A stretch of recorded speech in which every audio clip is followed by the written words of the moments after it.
everybody.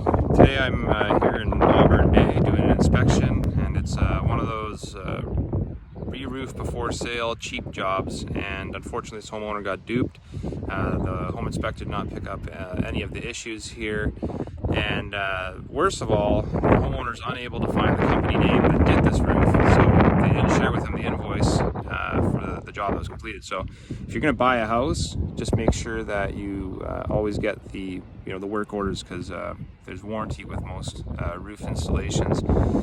So unfortunately, technically this whole roof needs to be ripped off, but I'm more of a kind of a practical guy. Despite all the code violations and the manufacturer violations, the roof is still going to be good for a while, so I wouldn't say to rip it off.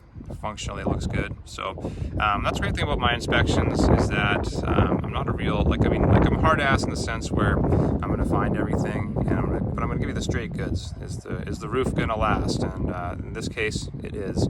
So but then again, if this was my roof, I would definitely want it done correctly, and it's not going to last as long because of all these issues. So that's all I have to say for today. Give us a call.